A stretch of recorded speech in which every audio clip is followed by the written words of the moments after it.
Halo, Assalamualaikum warahmatullahi wabarakatuh. Perkenalkan, nama saya Amelia Mardatila, mahasiswi Fakultas Hukum Universitas Jambi. Di video ini saya akan menjelaskan tentang negara Guinea Bissau. Selamat menyaksikan.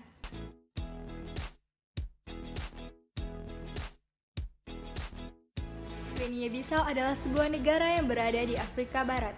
Negara ini berbatasan dengan Senegal di utara dan Guinea di sebelah selatan dan timur, dan Samudra Atlantik di sebelah barat. Negara ini mencakup 36.125 km dengan populasi sekitar 1.600.000 jiwa. Populasi muda dan pertumbuhan Guinea Bissau didukung oleh kesuburan yang tinggi, sekitar 60%. Populasi berusia di bawah 25 tahun, populasi usia reproduksinya yang besar dan tingkat kesuburan total lebih dari 4 anak per wanita mengimbangi angka kematian ibu dan bayi yang tinggi di negara ini. Geografis, Guinea Bissau adalah suatu yang terkecil dan termiskin negara-negara Afrika Barat, dikelilingi oleh bekas kolonial Prancis, berbagai batasan ke utara dengan Senegal dan ke selatan dengan Guinea, memiliki lahan seluas 13.944 mil persegi, medan umumnya datar dan hampir di permukaan laut meskipun ada bukit di wilayah tenggara. Muara pasang surut yang luas yang dikelilingi oleh hutan bakau menembus 40 mil ke pedalaman, di mana hutan hujan pesisir memberikan kesempatan untuk padang sabana yang jarang. Bissau sebagai ibu kota negara adalah kota yang relatif besar untuk ukuran negara yang relatif sempit. Banyak bangunan yang lebih besar dibangun oleh Portugis. Inti dari kota adalah ibu kota kolonial yang direncanakan dengan bangunan jalan dan pemandangan dan dalam gaya modernis. Ibu kota kabupaten yang lebih kecil juga memiliki arsitektur kolonial, ada bangunan pos-kolonial seperti rumah sakit Cina di Chungchogo, tetapi arsitektur sebagai besar masih khas Afrika Barat. Sistem pemerintahannya adalah republik semi-presidensial. Bentuk pemerintahan dan prinsip negara Guinea Bissau adalah republik yang berdaulat, demokratis, sekuler, dan kesatuan. Kedaulatan nasional Republik Guinea Bissau dipegang oleh rakyat. Pelaksanaan kekuasaan politik diberikan kepada rakyat secara langsung atau melalui organ-organ yang dipilih secara demokratis yang dipisahkan antara lembaga negara dan agama. Sejarah hukum.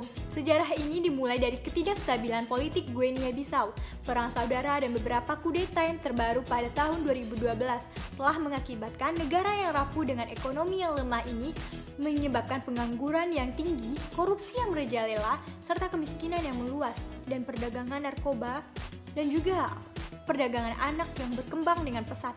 Dengan negara yang kekurangan infrastruktur pendidikan, dana dan materi sekolah, serta guru yang berkualitas, dan dengan adanya penekanan budaya ditempatkan pada pendidikan agama, orang tua sering mengirim anak laki-laki untuk belajar di sekolah Al-Quran.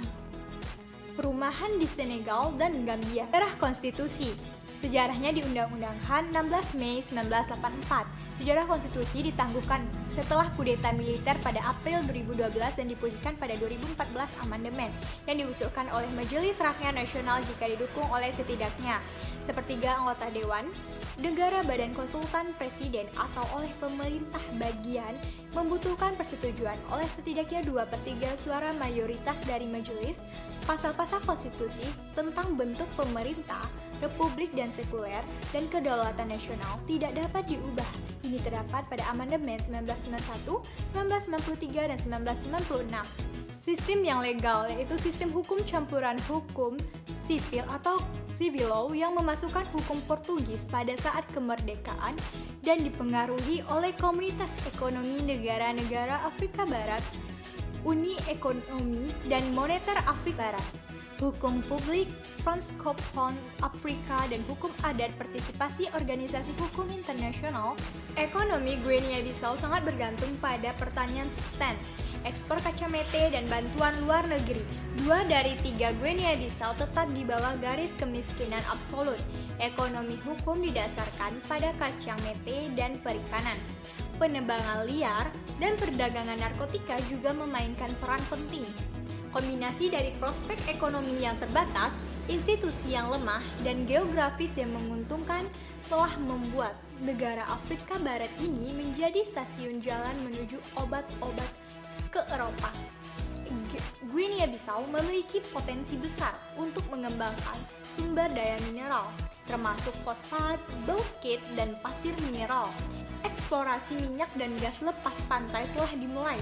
Iklim dan tanah negara kemungkinan untuk menanam berbagai macam tanaman komersil, buah, sayur-sayuran, dan umbi-umbian, namun kacamete lebih menghasilkan 80% penerimaan ekspor dan merupakan sumber pendapatan utama bagi rakyat pedesaan. Republik Guinea-Bissau adalah salah satu negara termiskin di Afrika Barat. Pada kemerdekaannya didapat dari Portugis pada 1974, sistem politik negara ini tidak stabil, menyebabkan hampir semua aspek seperti perekonomian dan pendidikan terganggu.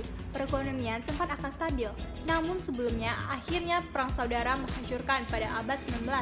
Hanya 14% dari populasi yang menggunakan bahasa Portugis sebagai bahasa resmi, sisanya menggunakan bahasa daerah berbasis Portugis dan lainnya menggunakan bahasa Afrika.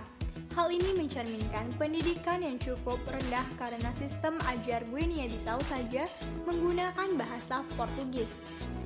Agama yang dianut sebagian besar adalah agama Islam, lalu sebagian besarnya agama Afrika kuno atau tradisional Afrika, dan sebagian kecil adalah Kristen.